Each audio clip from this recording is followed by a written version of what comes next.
Assalamualaikum warahmatullahi wabarakatuh. Alhamdulillah, Asma Husna yang 76, Al-Batin. Tadi zahir, luaran. Al-Batin maknanya dalaman. Dalaman ini yang ada pada manusia dan sesuatu, Allah Ta'ala mengetahui. Dan Allah Ta'ala melihat sesuatu perkara itu. Kalau pada diri manusia, yang batin ini adalah termasuk hati, jiwa dia. Jiwa seseorang itu tak nampak, keimanan pun tak nampak, tapi yang nampaknya perkara yang zahir, apa yang dia bercakap. Tapi Allah Ta'ala tahu sebenarnya dia ikhlas ke tak ikhlas, di mana keikhlasan, degree keikhlasan itu semua dalam pengetahuan Allah Subhanahu Wa Ta'ala. Ini menghargai ilmu jiwa, gerakan batin manusia ini jiwa. Ini Allah Ta'ala mengetahui zaman dia ni anak apa sedang duduk merancang apa yang dia fikir. Orang tak tahu, Tuhan tahu tentang batin yang ada dalam diri manusia. Karena batin inilah hubung kaitnya dengan keimanan dan juga ketakwaan, ketaatan yang ada pada manusia. Tapi membeza iman dengan takwa ini, iman kedalaman tak nampak. Takwa ini manusia akan bertindak melakukan sesuatu atas perintah Allah, boleh nampak. Contohnya dia pergi semayang, itu takwa tu. Batinnya iman, nak semayang tapi dulu kena selimut. Itu bukan dia bertindak, dia kena bertindak pergi barulah nampak takwa. Itulah hal puasa, nak puasa. Itu batin dia nak puasa, tapi terlepas.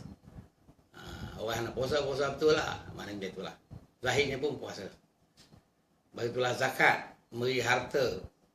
Niat nak beri harta, keluarkan zakat, maknanya dia kena keluarkan ikutnya. Nisabnya banyak mana, ketentuan kena keluar, dia bayar, barulah dikira. Terus kalau tak batin dia tu duk nak saja ya kemahuan saja. Begitu pergi haji, dia nak pergi haji, memanglah niat nak pergi haji.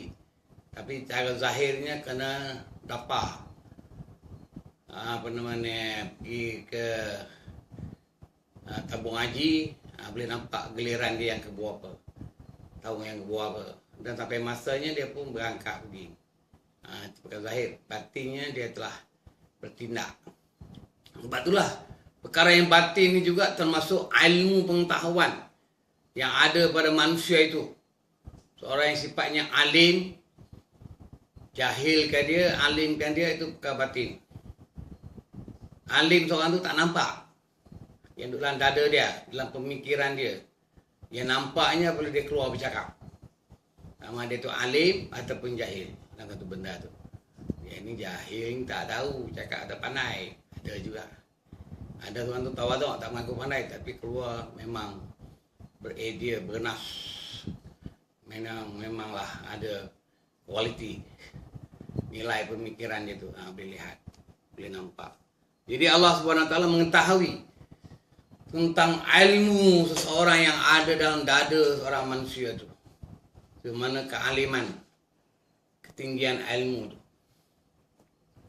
Manusia nak tahu setelah dia keluar, dia bercakap, nampaklah dapat dinilai.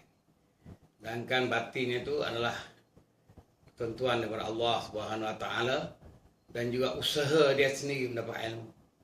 Allah Ta'ala suruh manusia belajar. Talabul ilmi fardhatun 'ala kulli muslim wal muslimah. Belajar itu adalah tuntutan bagi orang lelaki dan perempuan. Ini hadis ini tidak kecil dulu pun apalah. Tuntutan belajar ini menjadi hak tanggungjawab Islam dalam Islam. Perintah daripada Allah dan juga Nabi kita Muhammad SAW suruh belajar. Dalam Quran awal-awal lagi Iqra. Iqra tu belajar lah tu. Baca ilmu. Mana tuntutlah ilmu, pengetahuan, melalui bacaan. Mana nak belajar tu kena rajin baca. Dia hanya rajinlah belajar tapi malah baca. Sana dapat ilmu. Dia kena dapat ilmu tu melalui pembacaan.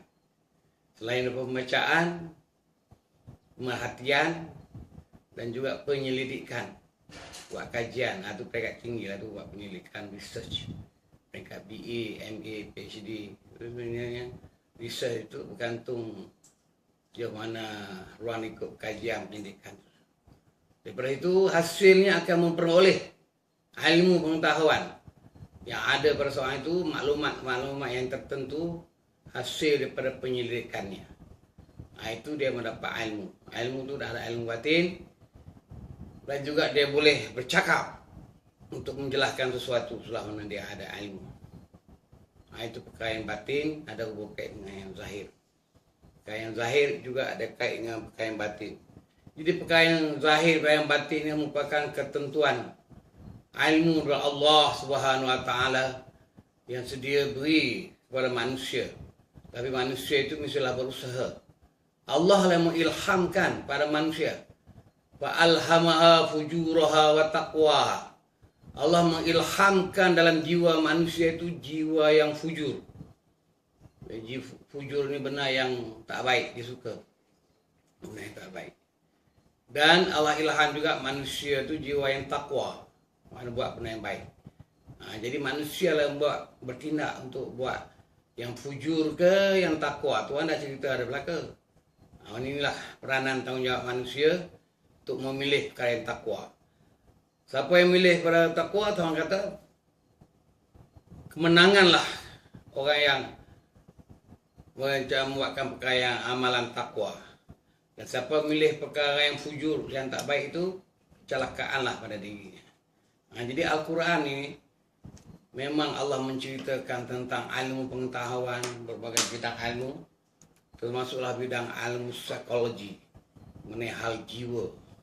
Nak mengenal jiwa manusia itu merupakan ketentuan daripada ilmu dari Allah Subhanahu Wa Taala, dan Tuhan cerita macam mana pergerakan jiwa yang ada pada manusia itu secara umumnya lah. Ada jiwa yang baik dan ada jiwa yang jahat. Jadi manusia haruslah memilih jiwa yang baik supaya memberi kebaikan pada dirinya. Kalau dia memilih perkara yang jahat, mana jahatlah kena pada dirinya. Ini ada kuasa Tuhan bagi pada manusia untuk menentukan. Memilih, tapi Allah lah yang memberi sebenarnya kebaikan, kesejahteraan kehidupan manusia itu di dunia maupun di akhirat. Baik itulah manusia di akhir setelah dia usaha, dia kena berdoa. Apa benda yang nak lakukan kena berdoa. Doa ini sebagai nak menambahkan daripada usaha tadi supaya mendapat barakah. Ada tu barakah tu. Barakah ni disertai dengan kehendak Allah Subhanahu Wa Taala.